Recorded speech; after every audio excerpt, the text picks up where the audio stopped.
it's difficult to talk about belief these days, given both the current political and literal climate. So I'd like to relay the words of Episcopal Bishop Rob Hirschfield to his parishioners and staff, stating that they're to expect a new era of martyrdom and giving them guidance to get their affairs in order and make their wills, as to quote, "Now may not be the time for statements, but for us with our bodies to put ourselves between the powers that be and the vulnerable." This refers, of course, to recent events, recent deaths in Minnesota. Now, I can argue the irrationality of some of the motivation for this bravery, but if someone garbs themselves in their faith to put themselves in harm's way between evil and the innocent, then that's a paladin, a holy warrior of virtue.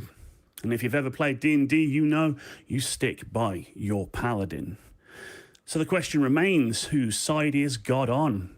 Is it on the side of these men of the cloth who defend the weak and the downtrodden? Or is it on the side of the men in masks with guns, taking lives and freedoms in plain daylight under the auspices of justice? If you've got opinions on this, we'd like to hear from you, because the show starts now.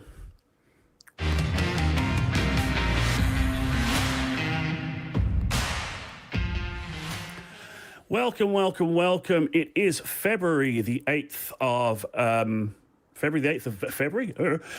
February, yeah. 8th of February 2026.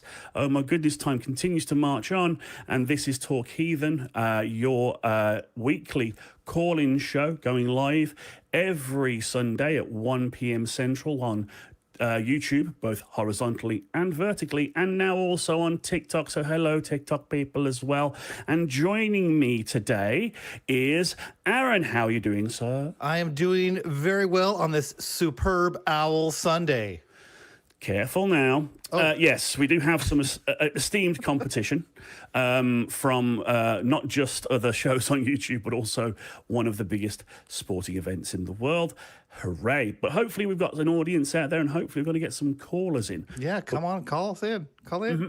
But before we do so, let me just mention that the Talk Heathen is a product of the Atheist Community of Austin, which is a 501c3 non-profit organisation dedicated to atheism, critical thinking, the separation of religion and government, and of course secular humanism. And if you want to get involved, then you can do so by either calling us at 512-991-9242, or if you're a computer stylie, you can also go to the link tiny.cc/call-th.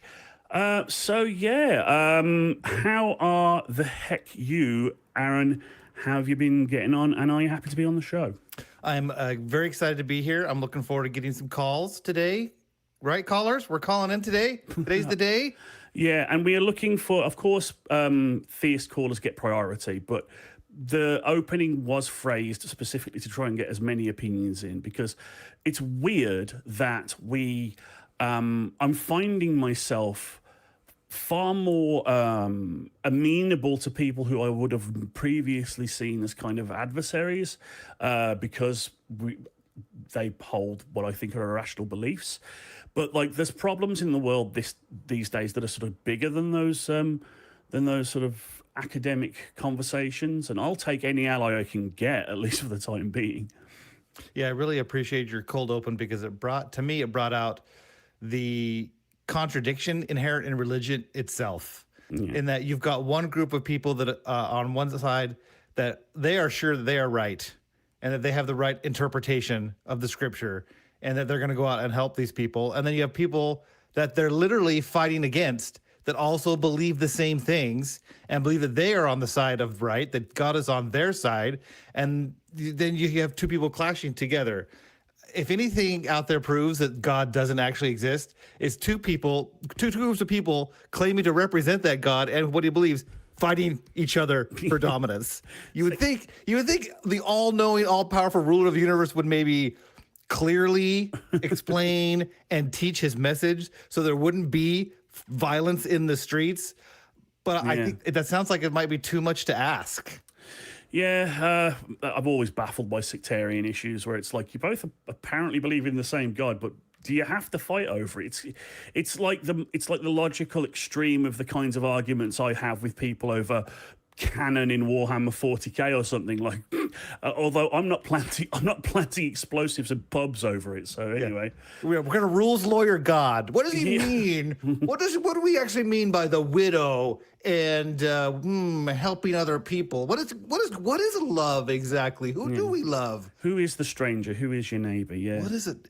Yeah, you think strangers and our strange like people in our, that come into our country and maybe don't look like us. Maybe we can, love them too. Bloody foreigner coming over here demanding to know what love is and asking about the relative temperature of a lady. Anyway, we are not here alone, as bafflingly obtuse as we are. We actually have people who are, in some ways far more talented than we are, backing us up. We have a wonderful crew.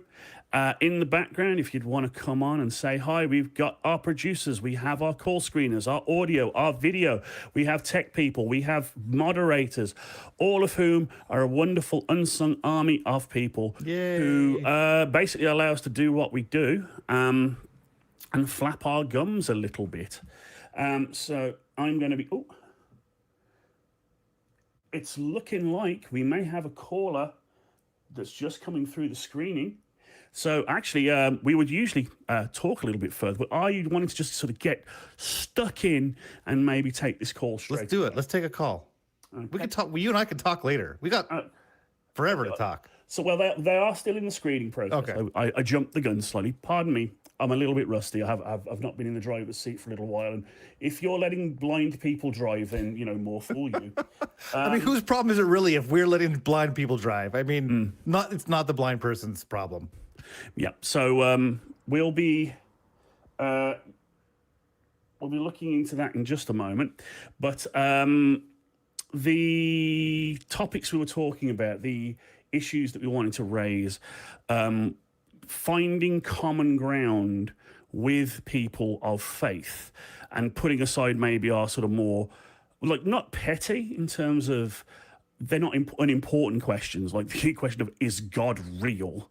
Like, that's a pretty important question, but there are sort of more pressing matters right now. Do you have any sort of thoughts on that? Well, I think I just like to see people be a little more humanist in their approach to more things. I think one of the tricks that religion pulled is to convince people that they are the source of morality and the source of goodness. And I don't think that's true. I think actually religions get their morality from us, that we as a collective group of 8 billion people, we derive our morality. We look out and we see the way we want the world to be, and we create systems and institutions to enforce those beliefs. Yeah. And absolutely, and I think that's the humanism is the point. I think that's why I'm finding myself more able to sort of get on board with like progressive religious people, like the bishop I mentioned in the cold open, because they're just being humanists. They may be attributing it to their God and their faith, but if not human, why humanist shaped if not humanist? So I'm going to just go ahead and make allies with them. Though with that, we have actually got our caller out of screening, and I'm going to try and read it because here we go. It's goodness me, Inferential from New York. Him has evidence for Christian God's existence. In you come. Can you hear us, Inferential? Yes, sir. Okay, so lay it on us. What's your evidence? Yeah, so just to be clear, I need to establish that if it's logically possible that God exists, and it's just going to follow analytically that it's logically possible for God to exist in all logically possible worlds. Do you accept that, sir? Yes or no? Okay, so we've got a philosophy, bro. So, like a yes or no question. Stop talking. Do you accept that? Yes or no? Just a second. I'm not formally trained in philosophy or logic. I have a bit of a knowledge. So could you go a little bit slower? Could you give me your premise again, please? Yeah, so just to be clear, this is basic modal logic. This is entry-level reasoning. You're a slow boy. So just to be clear about this, all I'm asking is... Okay, God is... that's strike one. You get 2 more insults, and then I'm going to kick you if you do that. Yeah, again. let's be nice, please. Yeah, we're trying to have a nice conversation here. All I'm asking is for you to explain your premise a little slower rather than rushing through it. Yeah, I just slow down a little bit. That's all. Yeah. Yeah, notice how you can't engage in a linear fashion. It's a blunder on your end. So just to be clear about this, all I'm establishing is that if it's logically possible for God to exist, then it's going to follow analytically that it's logically possible for God to exist in all logically possible worlds. Can you repeat what I just said and demonstrate you understand it? Go ahead. Well, as far as I'm aware, you are making the premise that if, and the if is making a big, heavy lift there, it is logically possible for God to exist, then God will exist in all logically possible worlds. Am I getting that right? Yeah, so just to be very clear about this, the if is establishing that there's a condition, so it's a conditional statement which we'd use to establish an inference that entails the necessity of God's existence. So the if is actually the antecedent of the conditional statement, so I understand that. But whoa, slow your roll there, Chief. Clear about this, the conditional statement that I'm giving. The valid inference. Okay. Easy, Chief, easy. Slow your roll. If your argument is good, you don't have to blast it at us like a shotgun. We have time. Take your time and actually talk to us, because you, as the teacher in this setting, it is on you to ensure that us and our audience understand this. We're not here to stroke your ego and make you feel like a big clever boy. We're here to find understanding. Now, you have an antecedent to make sure that that first premise is both sound and valid. So, what is the thing that's going to convince us that God is logically possible? Yeah, so logical possibility is just going to be a proposition that does not entail a contradiction, and a contradiction is just going to be a conjunction of propositions. Yeah, you've lost me. You've lost me already. Yeah, you're already off the end of off the deep end, mate. Yeah, you're using so many technical words. A good education. Yeah, go ahead. I can't. I after like 2 or 3 clauses in your sentence, you've lost me, and I want to understand what you're getting, but it just seems like you're going to overwhelm us with lots of fancy words. Then you're going to string them all together, and we're just going to get lost. So can you simplify it for us, please? Yeah, you failing to properly explain your premises in a manner that we understand and accept is not a victory. That's a failure for you as a teacher. So I can think of certain God concepts, most notably the triune God, that are logically impossible. So there are God concepts out there that aren't logically possible. Can you give me a God concept that is? Yeah, so just to be very clear about this, I have a spatial IQ of 189. I listen to Mozart. I don't give a shit. Well, I couldn't give less of a fuck what your IQ is. IQ's bunk anyway. I could have an IQ of 17. In fact, that's the point. We are the audience. We are your students here, oh teacher. And it doesn't matter how fucking clever you are. It's whether you can get your message into our heads in a way that we both understand and accept. So, rather than throwing around glazings of yourself or put downs of us, please explain your premise in plain English, please. Yeah, just to be very clear about this, you're demonstrating that you're a slow boy and you're conceptually malnourished. Oh, Jesus fucking Christ. Okay. I'm a little slow boy. I don't understand a logic word that you used to me. Okay, no, let's turn the I'm going to be as generous as I can be. Yeah, your insults do nothing. I don't care what you call me. I really don't. You can't insult me any worse than I've insulted myself in the past. So you can call me slow boy, you can call me thicky two shits, you can call me whatever the hell you like. My intention with this conversation is to try and actually understand what the fuck you're getting at. So please, rather than the meta, give us your actual premises in a manner that we're going to be able to understand, preferably with examples. Yeah, so just to be clear, the first premise... I'm getting tired of that. Don't say just to be clear ever again. That's a verbal tick that's getting on my nerves. So yes, you are very, very clear, only you're not. You're not being clear. You're being obtuse and obfuscating. Give us some proper examples in English, please. Yeah, calm down there. You'd never talk to me like that in real life. So I absolutely would. I absolutely would. But anyway, go ahead. Yeah, so if non-existence does not exist, then God not existing does not exist. Non-existence does not exist, therefore God not existing does not exist. Can you repeat the argument? Go ahead.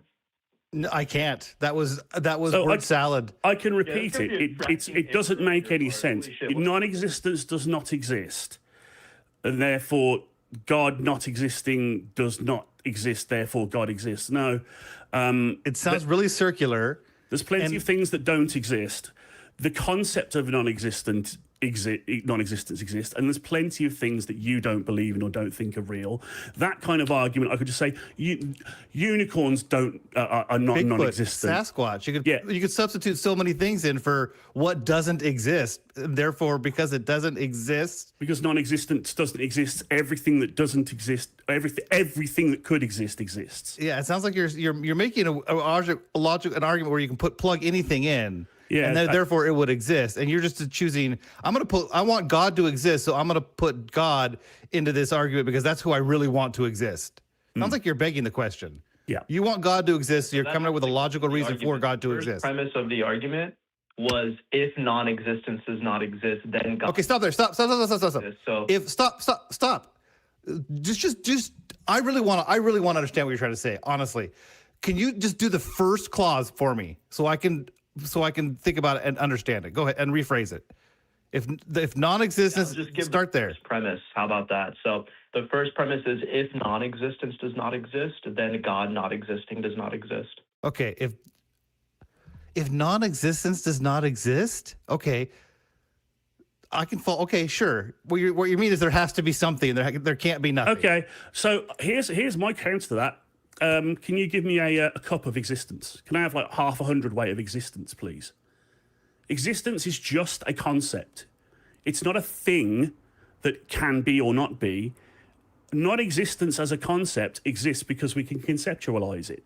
You can't hand me a bag of non-existence no more than you can hand me a bag of existence. Something either exists or it does not. The concept of non-existence does exist. Therefore, God either exists or does not exist. And you have to give us definitive evidence that he does, or they do, or she does, or it does, because you haven't even defined what God is yet. Yeah, it seems you're also making a leap. Just because non-existence doesn't exist, then you just jump to therefore God doesn't exist. You're missing a whole bunch of work. Yeah, between God those not two existing doesn't exist. But then again, you just, let's say you could just plug anything else in You there. can just plug anything else in. So Yeah, universe farting unicorns not existing doesn't exist, therefore they exist. Like it's a very, very weak and not a very sound premise. yeah. Yeah, so what's interesting is what the Englishman just said there was that existence is not a thing. So that would entail that nothing exists. Nice blunder, you absolute donut. You look really bad right now. So just According to you, I'm going to leave that to the court of public opinion. Thank you very much. No, I said the concept of non-existence and existence exists. The concept of non-existence exists. I'm not saying that an actual thing of non-existence exists. I wouldn't even know what that is, other than the antithetical to existence. I think he's been dropped. Oh, right. He either dropped or somebody kicked him. or somebody. I think it looks like he did the collar drop. That was hilarious. That was so stupid. That was so funny. Oh, I'm so clever and you're a donut. I'm like, okay. And the caller, I hope you're still listening. This is making logical arguments like that. That's not how human beings work. Yeah, You I wonder. you're not. This isn't math. This isn't a computer program. You can't come in here and write an algorithm on proving how God exists. You're not going to prove God through code. That's what I felt like you were doing, is proving God through code. Yeah, and that's just not how human beings work. Unless you're an engineer, and even then, that's not how we pick. That's just not.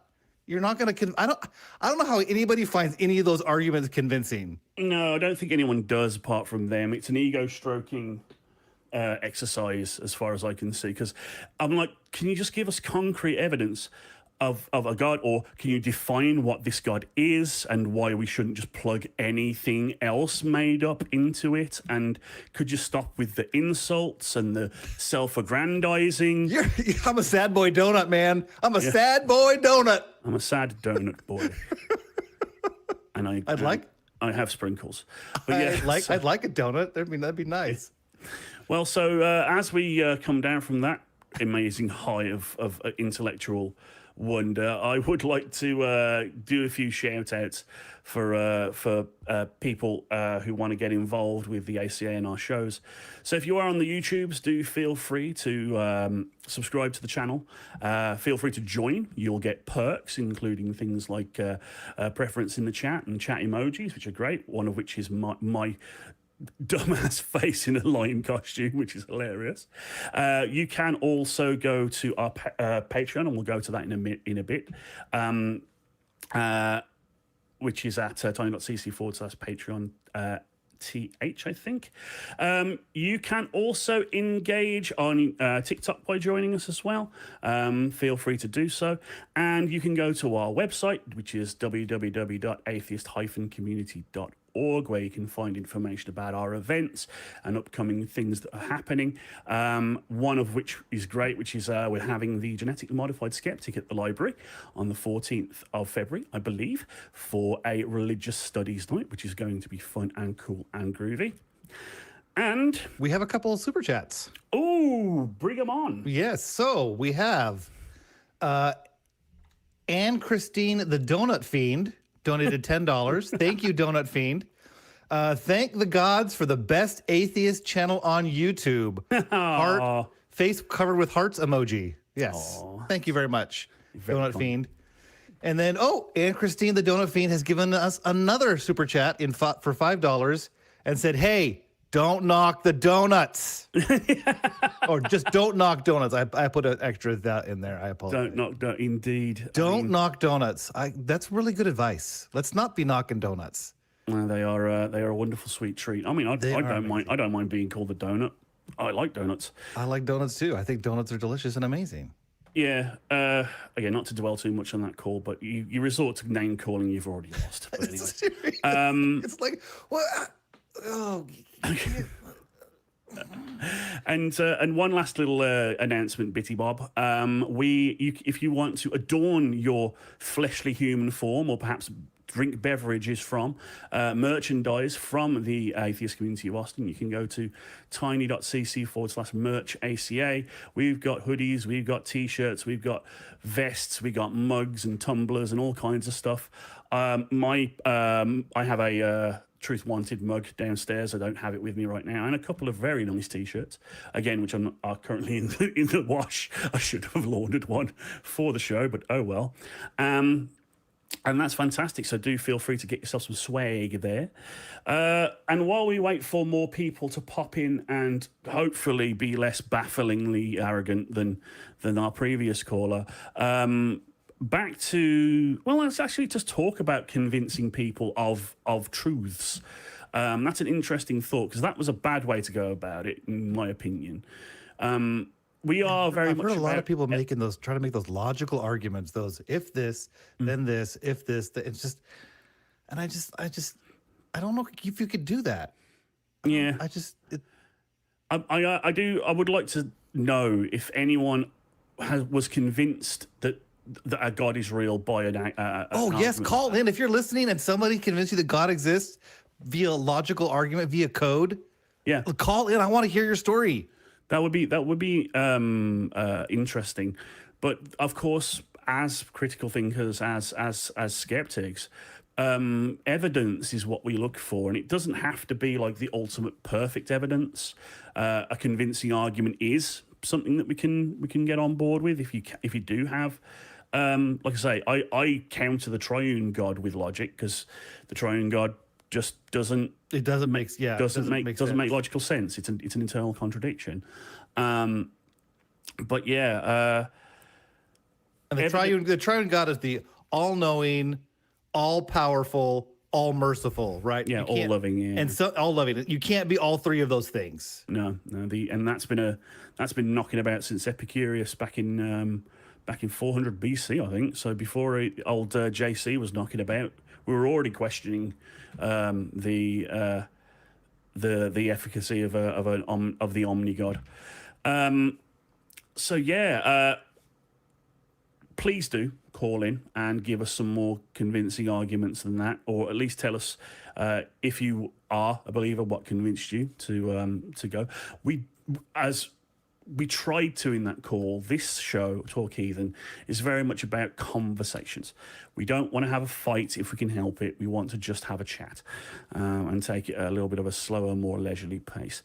Though there are things worth fighting for and fighting about, as we were talking about earlier, the encroachment of extremely worrying overreaches of power, and a lot of it motivated by certain sects of Christianity that have gotten into the halls of power, Christian dogma, shaping policy. So do you think there is sort of like a parallel, a line upon that? Well, I tend to, the Christianity I grew up, I was raised Mormon, and the Christianity I grew up with, and I think the majority of people grew up with, is one that emphasizes loving and serving and helping other people.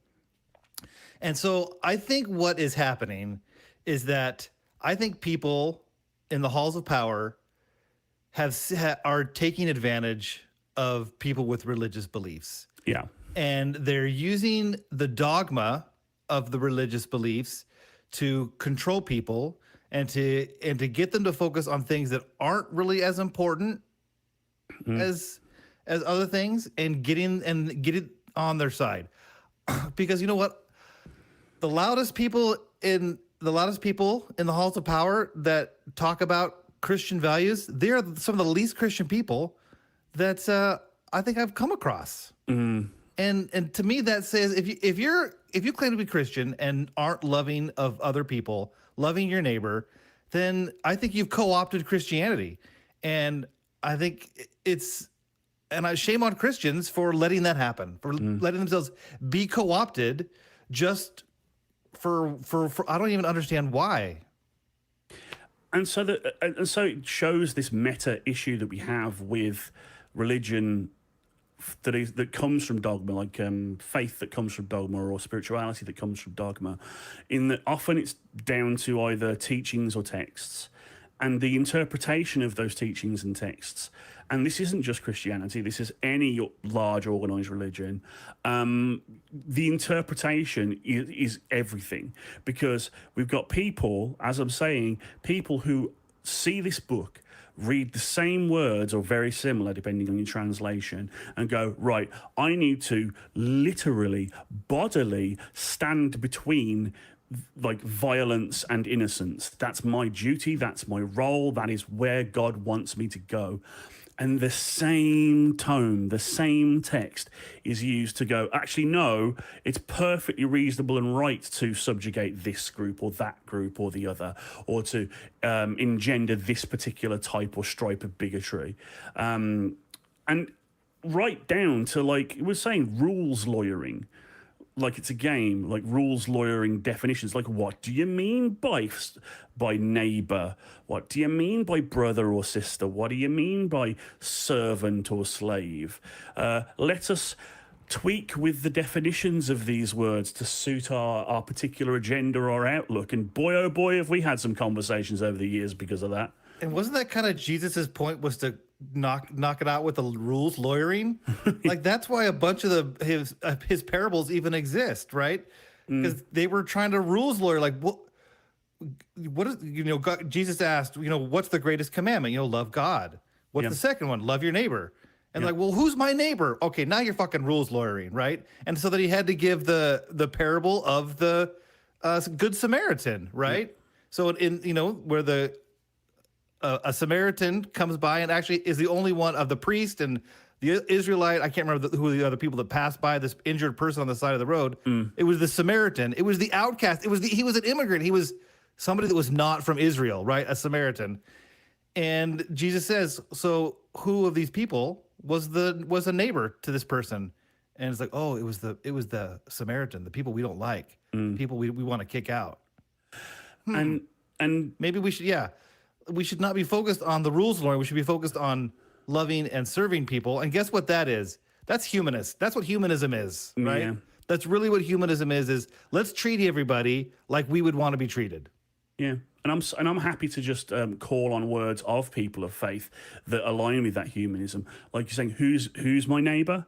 Let's talk to Pastor Fred Rogers. Everyone's your neighbor. You know, there are so many people out there that hold the faith, that hold religion, but that I still hold in quite high regard because they seem to act in a way that comports with the humanist values that I engender. Like, they are not bigoted, they are very open, they are very accepting. To the point where I'm like, you seem to be running in counter to a lot of what a lot of your faith is. I mean, my favourite one is Stephen Colbert, who is a avowed Catholic, apparently. But some of the things he says don't line up with a lot of Catholic doctrine, as far as I'm aware. But I'm also, as much as I'm honoured that the ACA gives me a platform here, not to lend credence to being called a donut or a slow boy or whatever. I am not trained in theology. I am not from a religious background. I haven't even read the whole Bible yet. I'm trying to get through it. But I am the everyman. So if you can convince me of the existence of a God and the reasons why I should give my morality to him and that kind of thing, then your arguments are at least somewhat compelling, because I kind of represent your average skeptic who's not as well read, not as widely learned, but is very much kind of open to talk. Now, you said something really interesting there. Yeah. You said, I'll gladly give my morality to God, which is what people do. But what people don't realize is God, there's no God speaking, right? Because if God is actually talking to everybody, he would have a consistent message to everybody. So what you're really doing is you're not giving your morality to God. You're giving your morality to whoever your pastor is, or whoever your preacher is, or whatever church you're a part of. That's who you're giving your morality to, because they're the ones that are claiming to speak for God. They're the ones that are claiming to receive the revelations, to hear the voice, to see, God, to see divinity. And so that's who you're actually giving your morality to. It's these men and these institutions, these people and these institutions. So we've been flapping our gums a little bit between the two of us, but if she would be amenable to join us upon the stage, we have a wonderful backup host who's in the back. We've got Sophia Spina in the back, and just wondering, do you have any thoughts on what we've been talking about, or any observations on how religious dogma is shaping policy for better or worse? Yeah. My first major feeling is that we need to get you a shirt that says a complete donut. But I think, it's interesting when you bring up Fred Rogers, partially because I have a quote from him here in my room, which talks about how the greatest thing we can do is let people know that they are loved and capable of loving. Just because I feel like that second half of it, being capable of loving other people, is so powerful. We can talk about how you're loved all day long, but that you can give that to someone else is an incredibly powerful thing. And I think when we think about, the words like toxic empathy and things like that have been thrown around by some, ultra manipulatively religious people lately, it's the being capable of loving that they're almost trying to stamp out amongst their own religion. They don't want their congregations to be capable of loving, because then it would mean that they're going to start questioning a lot of these fundamental precepts that they're being driven by right now. So, if you're capable of loving, then don't you care about the toddler who is, in the ICU and then just sent right back to an immigration facility that has notoriously terrible hygiene? If you're capable of loving, then you're capable of empathy, and we don't want that. So it is interesting when, I don't know, just to bring up Fred Rogers, for me, that's pretty huge. And that he didn't, when I think, I really like Mr. Rogers. So in case you're figuring that, that out, I'm something of a fan. But the idea of even in the song, I've always wanted to have a neighbor just like you. Whoever that is, he doesn't specify, just like you if you do these things, just like you if you look this way or speak this way. It's just who you are as you are. And that he was fairly radical for the time in including people in that you. And, you can be gentle and loving and still be something of a radical like he was. When you mention people coming and sort of standing up to the uglier sides of Christianity, it's something that we've been wanting for so long, I think. Yeah. I remember so many Christians sort of talking about, well, not all Christians are like that to me. And I'm like, don't tell me, tell your other guys, like tell your people that this is not who you are. Yeah. And it's sad a little bit that this has had to come so far and become so dramatic before I feel like that started happening in a large scale way. But it is encouraging to start seeing it, you know, as you're mentioning, finding that humanism within all of us. I obviously am an atheist. Fred Rogers was not, and he's incredibly inspiring to me in a lot of ways. Yeah. So yeah, that all really resonates for me. Yeah, well, us Brits kind of missed out a little bit, so we didn't obviously get Mr. Rogers as UKers, but yeah, having learned more about him, I find him quite inspiring. But this is the thing. One of the things we've said quite a lot when people have called in talking about progressive churches and moderate churches and things like that, moderate religions, what do we feel about them? And usually I've been quite acerbic regarding it, because it's like, yeah, okay, fine, they're not directly doing harm, but they run cover for people who are doing harm with their religious beliefs. They legitimize these, like, it's okay to believe these irrational things because we believe them and we're good people. It's like, yeah, but those people also believe those similar things and they're not. So the difference now, the difference maker for me is, it's like, yes, we are good people and we're going to prove it. That's the point. It's not words, as the quote I said earlier, no more statements, action, please. And that's kind of what we're trying to do here at the ACA as well, because as much as we like being on camera here with you guys and taking calls, and again, call in if you are out there in the audience or on TikTok, do give us a bell. But we are trying to pivot the ACA into as much of an in-person and outreach organisation as well.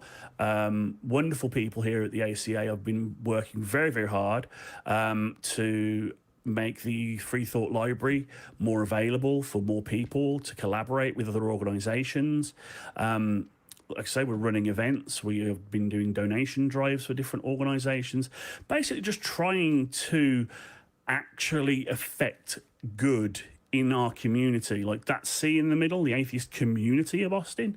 We really want to emphasize that, especially during these very trying times. So believer or not, and trust me on this one, even if you believe, feel free to join us, as long as you're not going to be there trying to like proselytize. If you feel isolated, if you feel scared, like there will be people here at the ACA who will listen to you, who will try and help you if we can, and be there. So if you're in the Austin area and just want friendly people to talk to during these times, or need help, or need someone to reach out to, even if you yourself are a believer, we're not going to turn you away if you feel that we can be of assistance. I brought my mom. She's a believer. Yeah, we have actually had several believers. There's a regular at the library who's, I believe, a believer in Baha'i, and again, show the diversity of faith in the area. Like, not just Christians, all kinds of different faiths are out there, and we would be happy to have chats with all of them. Now, looking. We did have someone try and call in, but it looks like they may have dropped, unfortunately. If you were trying to call in, do give us another go. It might have been a technical issue. It would be nice if religion mostly focused on their fundamental question is, does God exist? And a search for the divine, rather than co-opting our very basic morality, right? Yeah. Right. If you guys just gave examples of people across faith organizations getting together and helping people and helping each other out. We're better together than we are individually, and so that's what we need more of. We need people that can understand that dogma is dogma, that you can't, prove it either way. God either exists or he doesn't, but it shouldn't change how we treat each other, and that we should be there for each other, serve each other, give back to the community, help people in need, because then we raise the water for everybody. Yeah. Well, rising tide lifts all ships, as you I'm say. gonna hijack for a second to talk about events because I'm actually the events committee chair at the ACA. And so jumping back into that too, and just that idea, we're actually actively working on planning events with some religious folks in the area who see us, see humanity in similar ways. So very much trying to kind of live into exactly what y'all are talking about, and find those places of commonality where we can.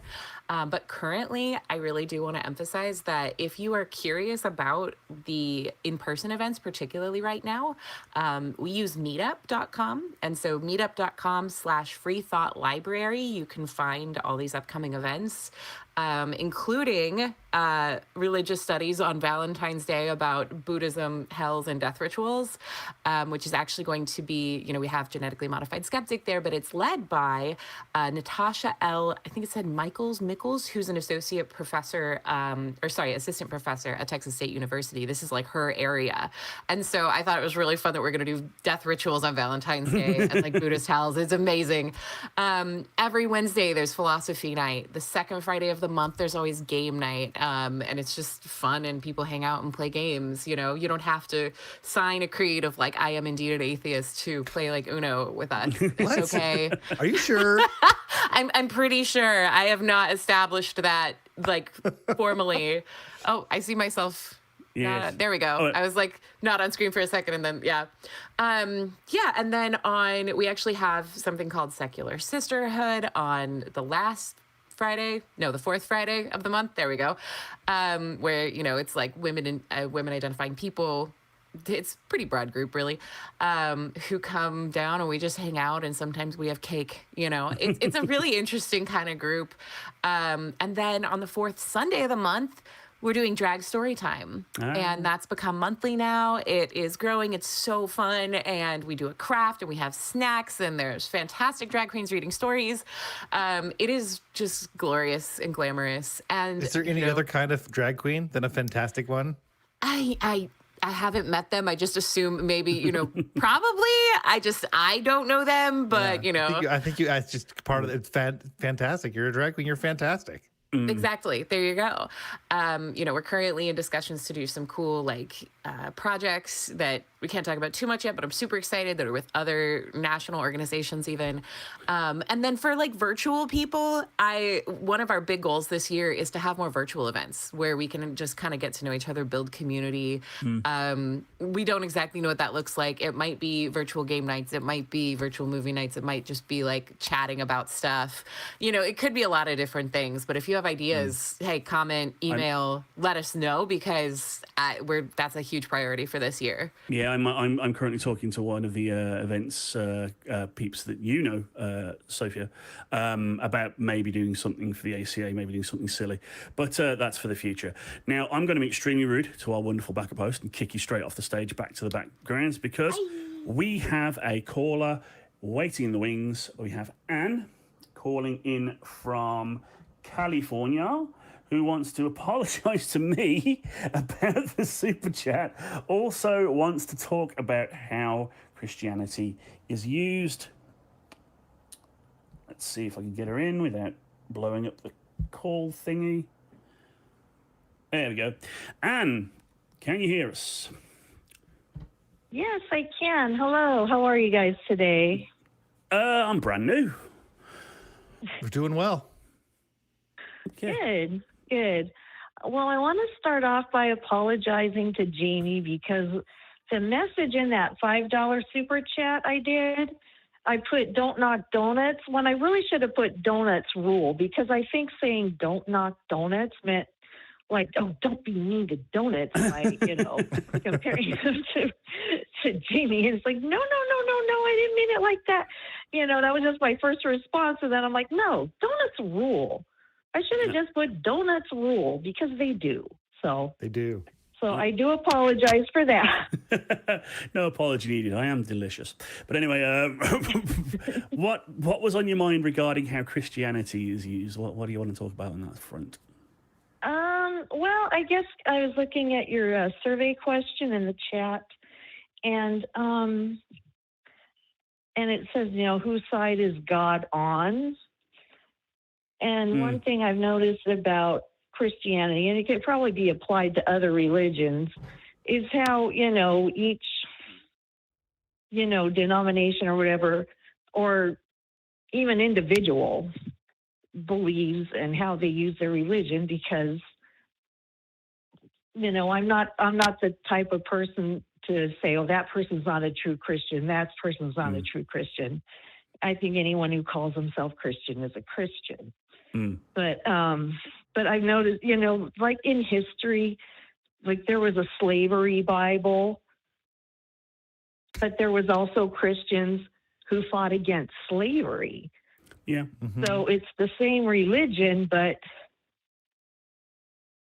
it depends on, I guess, which side of it you're on. Yeah. And they're like, you can even apply that to today, where there are these people, these masked people with guns and everything on the street at the orders of the government that are hurting people. And there are some Christians that are for that, but there are other Christians that are fighting against it, or they're speaking out against it. So, and stepping into I harm's have way, an actual question, but yeah. Well, we've seen pictures of men in dog collars, the religious type, not the kinky type, being pepperballed, like people, and they are in harm's way. They are there to help, and they are being harmed by the powers that be. Again, we must be careful how we tread around these subjects, but it does because it's so religiously motivated a lot of the time. I do remember the recruitment for these organisations having phrasing like join a godly crusade or something like that. It was very, very religiously coded language. And Third Reich Nazi coded as well. Yeah, but it was like divine. It was like a divine purpose or something, and it just like all of my skin crawled off my body. It was terrible. But you raise good points, like we mentioned earlier, and that it's all down to interpretation. And I've heard it said, and I believe in it. I believe what you say, that if you say you're a Christian, you're a Christian. We don't want to be perpetrating a no True Scotsman fallacy, but also.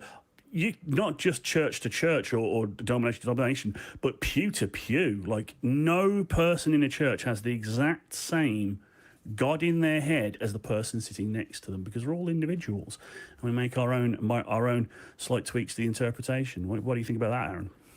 I think that's absolutely right, and I think that when you're part of, it's really important for human beings to belong. I think that is one of our defining characteristics, is our need to belong. And when you feel like you're part of a group and that you belong to that group, your brain is going to make you fight to stay in that group. And it takes a lot to get you to abandon that, because abandoning the place where you belong literally means you could die, right? Yeah. Back in the day when we were hunters and gatherers, walking across the savannah, hunting and looking for food, if we got ostracized and didn't belong to the group, that was death. And so now I think religion has co-opted that sense of belonging. And if you're not careful as a member of a group, you could find yourself slowly being part of a group that you may not feel like you really belong to, but you have to stay part of it because you want to belong. So you have to be really careful. Yeah, and so I'm going to take this call in a slightly different twist. And again, don't feel pressured. This is not like there's no wrong answers here, Anne. But as a representative of the audience of the ACA, would us now saying that we would be happy to work alongside the kinds of people who maybe 5 or 10 years ago we would have just had as callers and argued with, but like linking arm in arm with them to try and affect moral good despite them being people of faith, do you feel that that is in line with our mission or a betrayal of our mission as an atheist organisation? or a third option of your own choice? Well, I personally think that it is actually in line with your organization, because you just want to do good. Yeah. And, when people get together who just want to help other people, and that's the goal, and that's the focus, then it doesn't really matter. And I mean, it's the emphasis on the humanism. As long as it's good people are good people. Yeah. And whether I think they're believers or not. Yeah, we should engender that, and like I say, I personally want to lean into the secular humanism part of our or just the humanism part of our mission and creed here, because by doing the good thing, by living our words and being genuine and infecting change, we're doing all the rest. By actually helping people, we are exemplars for atheism. We are exemplars for rational thinking. We are exemplars for separation of religion and government by example through our humanism. So absolutely on board with you, Anne. Though if anyone has an opposing thing, if you're like, you traitors, how dare you even consider to have truck with these God botherers, feel free to let us know. We're always open for criticism. Anything else on your mind, Dan? Any other talking points you want to go through? Let me think. I think about a lot of things when I'm on these calls.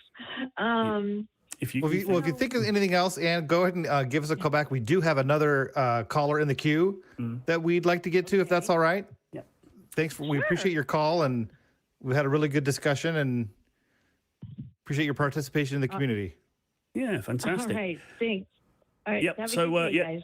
You too. Call back anytime. All right, well, bye-bye. Okie dokie. Yes, good eyes there. Yes. We do have another call in the queue, Kelly.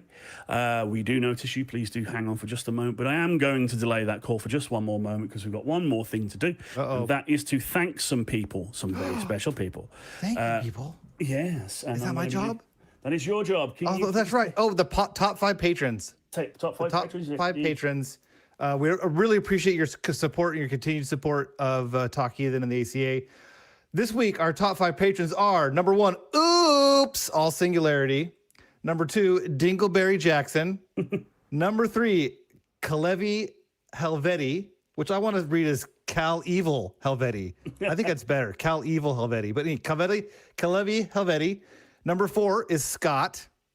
Number 5, Casey Kickendall. And our honorable mention this week is number 6, Kat. So thank you, everyone who helps us out on Patreon. If you want to have your name read on the air, then please consider supporting us at tiny.cc/PatreonTH. Yes, join this pantheon. Illustrious group. This pantheon of Cadillacs of humans. Anyway, enough of that. But we really do appreciate you. Tis a silly place. It is a silly place. But yes, we're going to bring on Kelly in just a moment. Her from Oregon.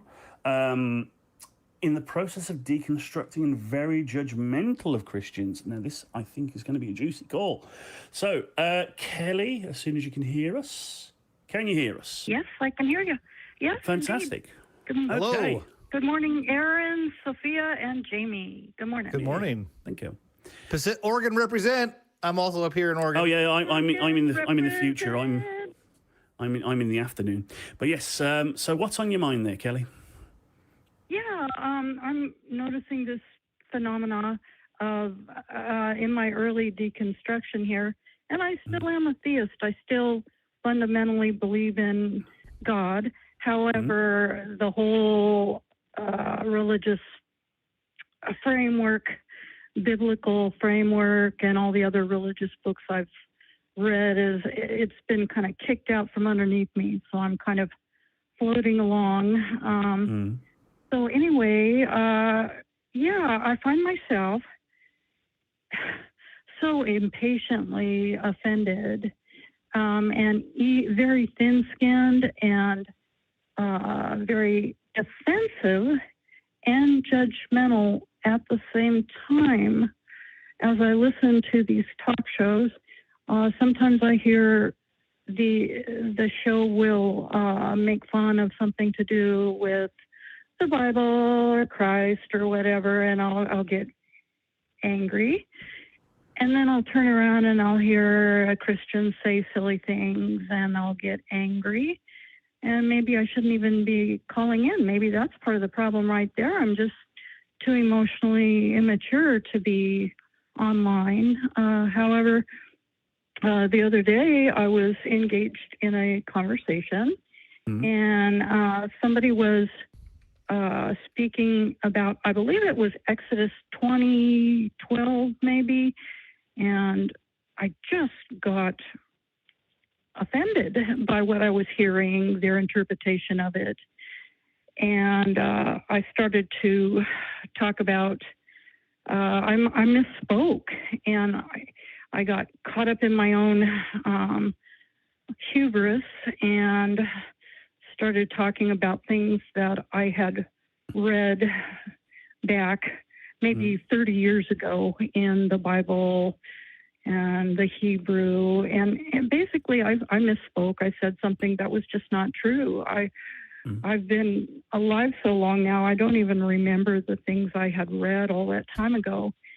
And so I'm just wondering for some feedback of how do I recover from this blunder, because I said something basically that was not true. I said I had read something in Hebrew that technically I had not. When I was a younger woman, I had been learning the letters of Hebrew, but I had not technically, actually learned to comprehend Hebrew. And now I just don't know how to recover from this. This isn't the Kelly Hour, I understand, but just wondering if any of that rings a bell for anybody, that intolerance as a new...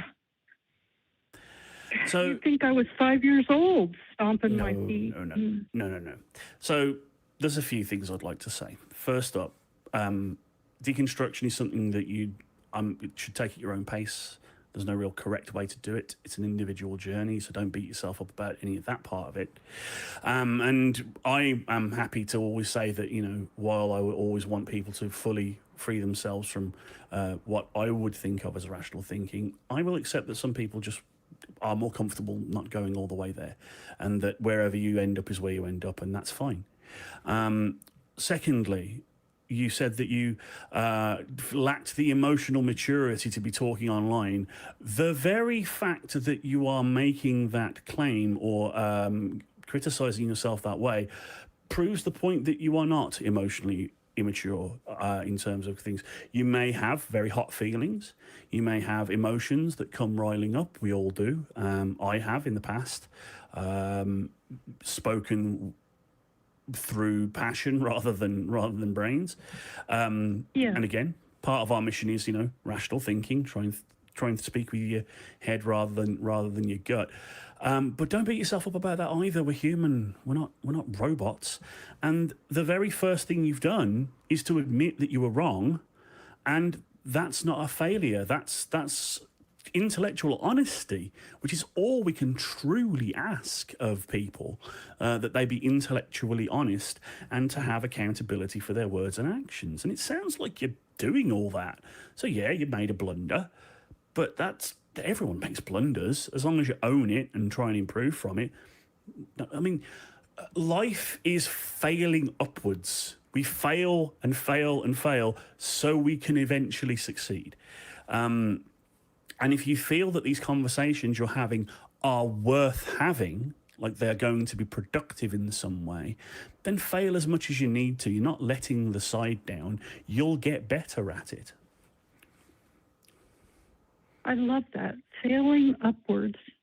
Yeah. Failing upwards. And you're Jamie, right? Yes, I'm Jamie, yeah. I'm not looking at the screen right now, so I'm just trying to... Yeah. And also, Kelly, give yourself a little bit of grace. Deconstructing is really hard. And it's a very different journey for everybody. Everybody was in their religion at a different in a different way than everybody else. I was raised Mormon, very strict, high demand level of Mormonism, church every week, that kind of thing. And I left 5 or 6 years ago, and I didn't even think I needed to deconstruct. I was like, fuck, I'm done. I'm out. I don't believe in God anymore. Right? 3 months later, I'm out and done. Well, then I started listening to people. There's a podcast called Mormon Stories that they interview people leaving Mormonism that have left, and they just share their stories. And after listening to a couple of interviews, I'm like, oh man, I have some work to do. I was raised in a cult, right? So it's a journey for everybody, and everybody's journey is really differently. So give yourself a little bit of grace. I don't know how involved you were, but you might be feeling a sense of grief and loss over what you used to have, and that's going to be completely normal. And when you're going through grief and loss, you can maybe not be yourself sometimes, or be a little more short with people, or a little less patient. So, and I would like to ask this. No, go ahead. Go ahead, Kelly. Go ahead, sir. Oh, no, after you. Oh, I was just saying yes. Now I just have to call back to that actual show and tell them. It's one thing to kind of practice with you guys, and I appreciate that, but I gotta fess up, And again, if you're comfortable with that, but let me just take a slightly different tack here. You mentioned that not only do you get indignant when Christians say silly things and talk about Exodus and 21, and that sounds like slavery apologetics and stuff like that to me, but and that is a sticky situation. But you also mentioned that you still get you feel like outraged or angered when we say silly or silly things about Jesus. And yes, we do make fun of the character of Jesus. I've done it in the past. I may do it again in the future, because it's easy for me, because to me he is a fictional character. However, I would say that I would encourage you to try and have a bit of introspection and maybe analyze why that anger is happening. If it's just a knee-jerk, like you are essentially like programmed by your previous religious upbringing to just get offended if someone takes the Lord's name in vain, that's fine. However, I would say that there may be circumstances where that indignation may be appropriate, or at least the feeling, if not the volume of the fury, because we can take some lessons from Jesus. Not everything he said was bad. There are lessons to be learned in the stories he told, and I have invoked them as positives, especially around the topics we're talking about, like things like helping other people and the immigrant and the outsider and that kind of thing. And not only that, you may also be detecting that this is a silly joke about Jesus, not to make fun of Jesus, but to needle the Christian they happen to be talking to at this time. And if that's the intention of the joke, not to go, I think that this concept is silly, but I think you are silly for believing in it, that's not something I hold truck with, because we try and attack ideas, not people. So do you feel that either of those scenarios, like you feel that Christ's teachings, as you learn them, still have a resonance to you, and that the denigration of that character and therefore their teachings is an attack on those teachings themselves? Or did you feel that the person making the silly joke about Christ was actually just poking fun at the person they were talking to? Well, what I think is that if there is a God, he loves me and I love him, and what he wants me to do is to get a thick skin, to get a thicker skin. And I've always had a fear of blasphemy, which I think is built into religion. And if there is a God, if you will, if people don't mind my saying that, he is big enough that he wants me to get in there and fight, because we need every mind. And he does not want me to waste the very few years I have left to concern myself with my own need to look at things that I've always been too afraid to look at, in the Bible and all that, and get past it and deal with this world that I live in, and do my part. And I really sincerely believe that we need every mind. I do not consider myself a Christian. I just kind of took on that label because it was kind of lazy. It's like, oh, okay, is that what people like me are called? All right. But I don't feel that way anymore. I feel that I'm, okay, I wrote it down. I'm a humanist. I like that. I like that in this world of all the things that we can't talk about directly on this channel today. There's no time anymore. We need every mind. So I think I'm the one that needs to toughen up. And if I end up, quote, going to hell for committing blasphemy, there are more important things than Kelly going to hell we need every mind. And so anyway, I hope that answers your question. It does, and it's very much in line with the theme of the show that we've had going so far, because, of course, again, if you'd have called in 5 years ago, 10 years ago, we may be having a different conversation. I may have been questioning you more on why you believe what you believe and that kind of thing, and that is a conversation we may have in the future when we're both comfortable for it. But as you said, there are bigger fish to fry. So I'm going to be absolutely happy to call you an ally in humanism, in fighting for human rights and just actual justice, actual fairness. And once we've slain the dragon, once we've defeated the Hydra, once the evil is put back in the box, maybe we can have a little powwow around a nice couple of cold drinks and discuss what belief as an academic concept. What do you think, Aaron? No, yeah, I agree. You know, people are dying, and that's always going to take over, be most important. And so we need to get together with people that recognize that that's what's really most important, is that people's lives are actually being affected. People are losing their lives. So as you said, Kelly, we need every mind. We need people to show up and to speak out and to care. Yeah. And I don't mind if people want to invoke words from their faith to bolster themselves.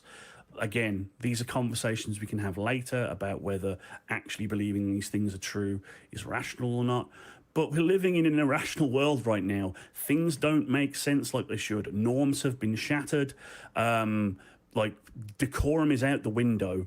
And we need everyone we can get. So, yes, thank you. Welcome to the fold, Kelly. Welcome to the resistance. Oh, yes, indeed. You are welcome here. Oregon represent. Oregon represent. Absolutely. For sure. So is there anything else on your mind, Kelly, or did you feel that you've covered what you're looking for today? Or, I mean, we're happy to talk a little bit further if you want. Well, you guys are very kind, and thank you so much. I'm great. We all got a job to do, so. Yep. Better put on the boots. Well, thank you very much for your call, Kelly. It was a pleasure speaking to you. Give yourself some grace, and maybe we'll talk again in future. Alrighty, bye-bye. Take care. What a thoroughly lovely person, and what a Yes. lovely call. The kind of call we like having. Like, Oregonians are the best, man. Yeah. Oregonians are the best. Yeah, hopefully that is exemplar, that you don't have to be a staunch atheist to get some camaraderie here. Like, as long as you're not chatting shit and spouting nonsense, and you are aligned with sort of the core beliefs of like humanism, which is pretty basic, like just human flourishing and things like that, and a search for justice, then we can kind of put other stuff aside a little bit, I think. And we do still have a few minutes left, and we do still have open lines if anyone still wants to get one last call in. But while we await any last-minute calls, I would again like to bring up Sophia if she's ready and able. Hello. So, any thoughts on those calls that we've taken there? I think when I'm thinking about actually wanting to know things, when we compare the first and the last call, actually wanting to grow and know things takes quite a bit of profound vulnerability, right? And the first call very much was trying to use an argument to keep people at a distance, right? If I can auctioneer argue at you the fastest, then I can say that I won, which isn't really about knowing things. It isn't really about learning. You know, I get the sense he listens to too many podcasts. It's just about like reaffirming that you're the smart kid, you know? And metaphysical substrate. and so the idea of genuinely trying to change or live in as truthful a way as you can, you know, I think that we have a great example of that in the last call. And it's so the opposite in tone and in every way from the first call. And, you know, I also wonder, you know, something that I have seen with folks who leave religion, sometimes they are from a fold, sometimes a little more women than men, but I've seen it affect both, where it's almost this perfectionist streak. Like whatever I believe, I have to believe it the best. You know, I have to do the most hardcore, like self-flagellating way of getting to the truth, and I can't take any breaks for myself. And it's this really extreme way of being that sometimes I think fundamentalist religion in particular really encourages you to do, because if you hate yourself, then you can't question them. But it gets carried over into this perfectionism at secularism. Like I have to be the perfect atheist, the perfect humanist. I can never stop working. And that's, I wonder a little bit if there's some of that going on. And so I just, I've seen it a lot. And giving yourself a break, like you encouraged her to do, is really important, because, hey, this is it. This is your one life. Take a moment, calm down, recognize that you are in this blip in time. That's all we know we have. And there's no way to do that more perfectly than just to be what you are right now. As a self-professed perfectionist, sometimes I wonder if what comes first, the perfectionism or the religion that puts the perfectionism in. I think it's probably a little bit of mostly genetics. I think we're just kind of born. Some of us are just born where we have to be perfect and achieve and achieve and achieve and achieve. So I really like that. I'm learning now that I'm out of religion. You know, being in a high demand religion, it's all about life as a marathon.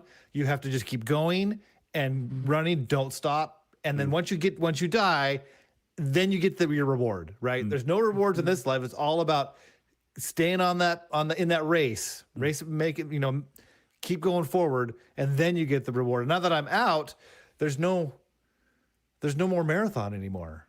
Yeah. Right. And it can be really hard. And then you have those perfectionist tendencies where you just wanted to keep being perfect. So I have to now reshape my life. Right. Yeah. I'm in a different chapter of my life, and I have to learn how to become a different person. It can be challenging. Yeah. Yeah, I'm very much of the of what you might call the 1970s Birmingham Rover build of that's good enough, ain't it? That's all right. I'll do. That's good enough. I think that's wonderful. I am furthest from a perfectionist. I am very self-critical by times, but I am very much an adherent to do not let perfection be the enemy of good.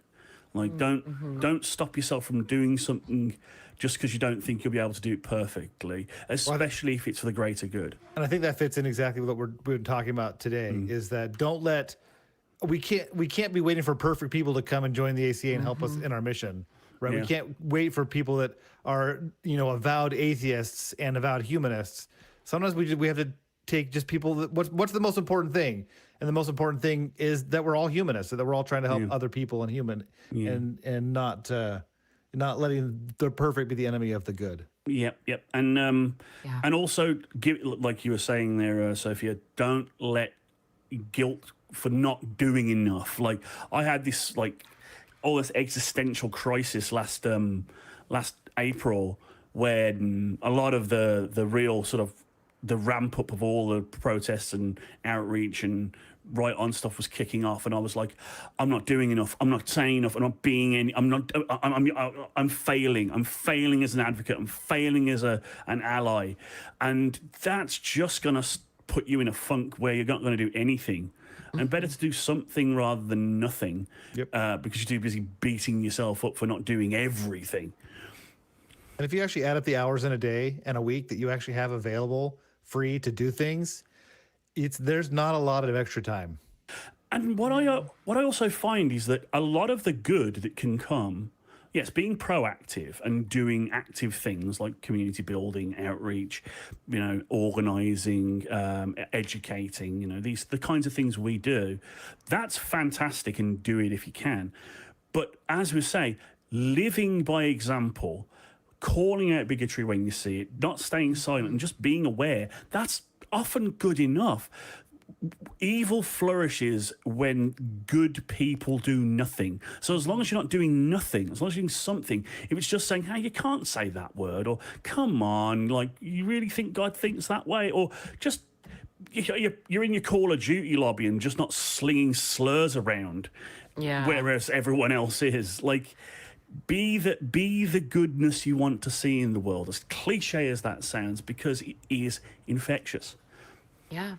I think that there's also a lot of mileage that can come from, if you don't want to have a whole conversation and immediately directly challenge somebody that you think is maybe not the most good faith anyway, just well-placed, ew, gross, or inside thoughts. Inside thoughts is a good way to just be like, we're not all on board with that. And I'm just going to register my discontent with the word you used or the way you phrased that. Yeah, I think that makes such a huge difference. I had a moment where this one English comedian that I love, I got to see him live recently, and he was very trans affirming. And I didn't know that before. And it was really exciting to me. And I thought about how much it meant to me that, like, I already thought he was great. I was here to see him, But it was so cool to be like, oh yeah, like you're as cool as I thought you were, and no one's making you say this. He's not mainstream enough to get more cred for it, Yeah. Well, he might be in the UK, but not here. And I realized what an effect that had on me, and so me thinking about, like, okay, if I say things more overtly, that might have a similar effect on others. Just that level of encouragement of, like, there's just more of us. I think the more we talk about it, that we're out there. It's just actually saying it, I think, makes a big difference. And being if not cordial, at least civil with it. Like, yeah, I mean, it is tempting to throw around insults and stuff like that, but just pointing out people's bad behavior, like, that's not on, like, or I don't like that. And then and then expect people to push back on you, going, "Oh, snowflake, oh, cuck libs, SJW." Are we still SJW? Is that still a thing? I don't know. They just move on to I think woke's take. How did that become a pejorative? I don't understand. You know who are warriors for social justice? The A-Team, and I also pity the fool. Anyway, I do love it when a plan comes together. I truly do. Anyway, who also were social justice warriors? People that got drafted in World War II. Yeah, I would consider them some social justice warriors. So very much so. Let us just double check and see. It looks like we are coming to our love rings as we round out the show. Is there anyone you want to send out some love to?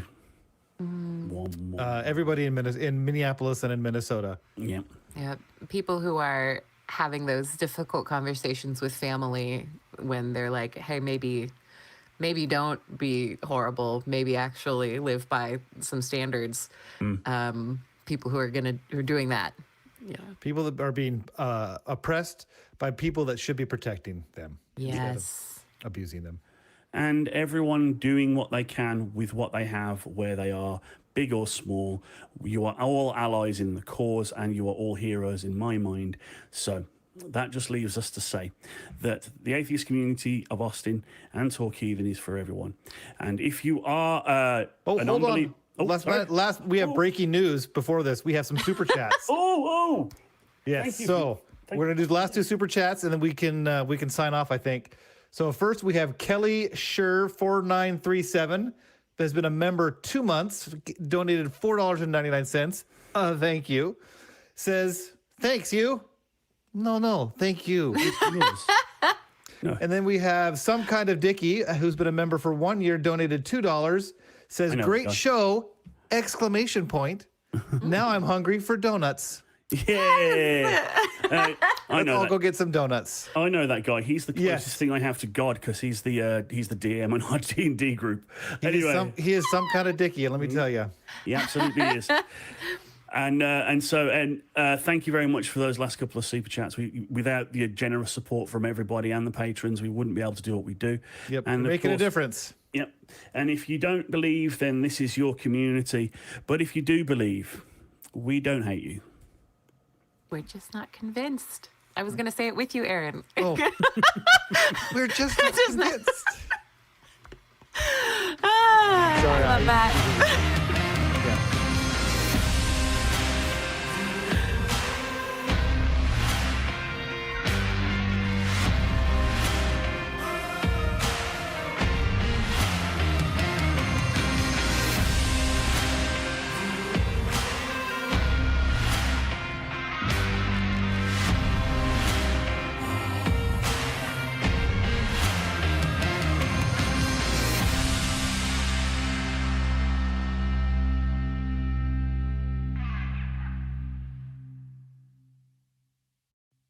We want the truth. So watch Truth Wanted live Fridays at 7 p.m. Central. Call 512-991-9242 or visit tiny.cc/call TW.